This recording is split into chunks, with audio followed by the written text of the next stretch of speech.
topic that we're talking about today is the Innovation Campus, which is an outgrowth of the Innovation Campus bonds that we all voted on back in the November election. And this was a signature initiative of Governor Raimondo and her Secretary of Commerce, Stefan Pryor. So let's welcome Governor Gina Raimondo to tell us a little bit more about how this idea came to being.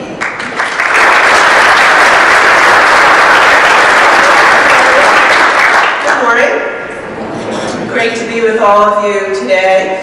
You know, I was grousing that it was chilly, but relative to a snowstorm, Mike, I'll take it.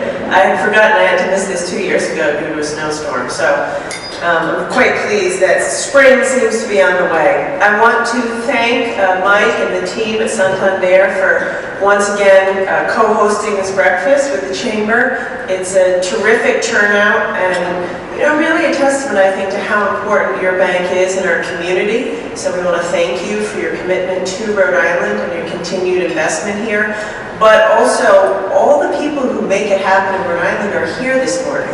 So I'm really quite optimistic, actually, that with this public-private collection and public-private partnership, we will be able to sustain the momentum that we have and really solve any problems that may be coming our way.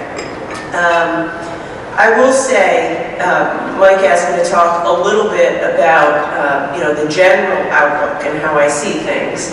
And I share your sense of optimism. As I look at where Rhode Island is now and our fundamental economy, and of course the economy of the region, it is clearly better, stronger, has more velocity, more momentum than a few years ago.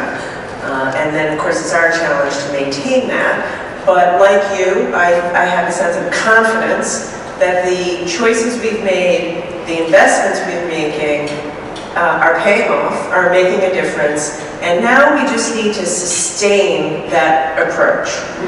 So Mike ticked through some of the things we've done, making it easier and cheaper to do business, clearing out the underbrush of unnecessary or outdated regulations, investing in infrastructure. It's working, and the challenge now is to really continue that approach so we can continue to have our strong economic growth. Just a few data points. I'd say today our unemployment rate is below 4%, so it's in line with the national average and the lowest it's been since 1989. So that's a good thing. We have more jobs now in Rhode Island than ever at any point in our state's history, so that's a good thing. More people are working. For the 12 months of 2017, we had the highest wage growth in America, which is something we need to look at. It's not just creating jobs, it's creating good, high-paying jobs. And Mike mentioned our new approach. When I came into office with my new Commerce Secretary, we started a whole new approach of economic development. We started a small business loan fund, tax incentives to attract businesses, a Wavemaker Fellowship to keep young graduates in Rhode Island. Anyway, the result of that new approach has been that nearly 30 companies have moved or expanded to Rhode Island, creating over 4,000 jobs. Average salary of those jobs that we've created with those programs, $65,000 a year. So that's what we need to continue to do.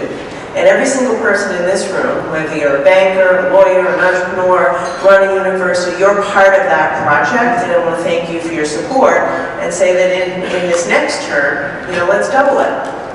Let's continue. I'd love to get up here 3 years from now and say, we've created another 5,000 jobs at $65,000 a year, because Rhode Islanders deserve that. I will say, as I think about all of the macro statistics, it's heartening, but I love to hear the stories too. I love it when Mike gets up here and says, they've gone from 1,000 to 1,200. That's 200 people who have good jobs now and a business committing themselves to Rhode Island. Thank you, that's good news. Yesterday I was walking down Thayer Street and a young man came up to me and tracked me down and said that he had just gone through one of our IT training programs, General Assembly, and just gotten a terrific job. And so, I hear these stories. I hear from small businesses who've gone through our 10,000 Small Businesses program. Every one of them is adding jobs. just doubled our revenue, just hired 5 more people, 10 more people. So kind of the ground truth, the stories on the ground, match up with the macro data, and that is also something that keeps us going. The last thing I'll say is we've invested in infrastructure, we're investing in job creation and making it easier and cheaper to do business. We have to continue our focus on skills and education. And that's what you began with. I found it interesting that that was the first thing you talked about. Today you're going to hear about the Innovation Campus. What we now really need to focus on is high-skill jobs in high-growth, high-margin businesses. And that is data science, IT, computer science, cybersecurity, and that's everything we're trying to invest in. I want to give a huge shout out to Dave Dooley, the president of URI, working collaboratively with us in this Innovation Campus, and you're going to hear about that today, so I won't talk about it. But we need to be swimming in the stream of growth. And that's exactly, you know who's growing, you see it, you see the explosion in data science, you see the explosion in digital. We want that in Rhode Island. And so we're doing everything we can to attract those companies and support those companies, and also make sure our workforce is trained to get those jobs. When I started only 4 years ago, when I talked to companies, I said, what's it going to take to come to Rhode Island or add jobs in Rhode Island? At that time, everyone led with cost. Low taxes, low cost of doing business. Today, only 4 years later, everyone leads with an educated workforce with this talent we need for the jobs that we need today. And you guys are all nodding, right? Senior executives at Santander, Lori White, like, yes, the world's changing. So my message is, Rhode Island's going to change with it. We are ready. We are ready for those new jobs. We are going to equip Rhode Islanders with the skills they need to get those jobs. Starting in pre-K. This year, my #1 initiative in the General Assembly is public pre-K for all 4-year-olds.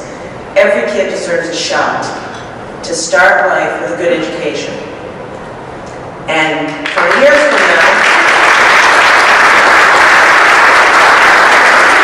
20 years from now, they'll be your employees. You'll be happy you made this investment. But in all seriousness, we're investing in pre-K, we're investing in CCRI, URI, and RIC, we're investing in job training programs, investing in IT partnerships. Rhode Island's ready. We have momentum like we haven't had in a long time. And we're going to sustain that momentum by being urgent and being pro-business, but also investing in our people. Because at the end of the day, I think those are the cities and states that are going to flourish in this new economy, where we're smart enough to say our people are our best asset and we're going to invest in them. So I'm thrilled to be here, and I wish you an excellent session. And to everyone here, I want to say happy Easter, happy Passover, God bless for a good weekend with your families, and let's keep going.